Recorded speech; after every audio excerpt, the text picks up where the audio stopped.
Hey guys, my name is Red Simanda and this is our project ParaContracts. Let's first go through the white paper and then we'll go through the proof of concept which I have implemented for the same. Let's first go through the problem statement. So we know that in Polkadot there is one relay chain and different parachains built on top of this relay chain. If you want to deploy a contract, you can only deploy on a single parachain. Now, this can cause some issues. What if there's a bottleneck in that parachain? There'll be inconvenience caused. But what if I tell you that instead of deploying contract on a single parachain, you can deploy it on multiple parachains, more than one parachains, and you can perform whatever transaction you want to perform on any parachain of your choice, whichever is offering you the lowest fees. Let's see how we implemented that. First of all, yes, you can deploy a contract on different parachains, but of course the state will be inconsistent. Let's say there's a count variable on in a counter contract and we have deployed this on parachain A and parachain B, and we want to perform the increment function, and this parachain is offering us less fees, so we perform the increment function here. Now count is equal to 1 here and count is equal to 0 here. There is inconsistency in the state. We don't know which one to consider, which one is to be considered. There is no actually considered. Solve this problem by introducing the concept of version.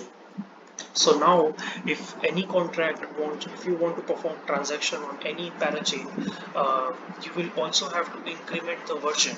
So let's say this one was offering less fees, so you will perform the increment. So count is now 1 and the version is 1. So now we know that this one is the latest transaction because this is the highest version.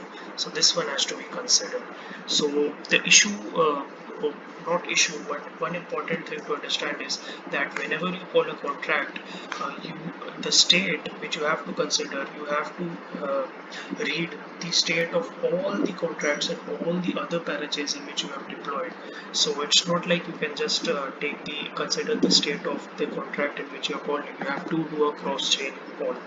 So you can do a cross chain call. You can read the this paper, and for now we have implemented a local bridge, but if we move further with this, we want to implement XEMP, and you can read about this how this cross-check functionality works. We'll discuss quickly the parachain deployment flow. So you don't have to know anything about this. This everything is abstracted, and in a proof of concept we have this is what we have built. We have built the developer tools. So as a person, as someone who writes Solidity code, you don't have to learn anything about para contracts or anything.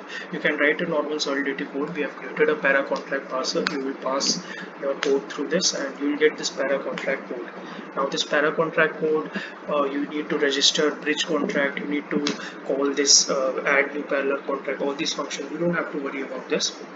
Once you have your para contract code, you can use our deployer. So we have a deployer as well, and you can use the deployer. It will ask for some parameters and it will deploy it across all chains. It will call the register functions. It will do everything. So let's go through the proof of concept quickly now. So I'll quickly show you the proof of concept which we have implemented. We have used Frontier nodes. So Frontier is actually EVM implementation of substrate nodes, and you can deploy Solidity codes on them. And you can see that we have added these Frontier nodes, which are our parachains here in MetaMask, and we have our Remix ID. We have two cross-chain bridges deployed on these parachains, and I'll show you the developer tools. So we have a local chain running as well. Anyways, we have this developer tool.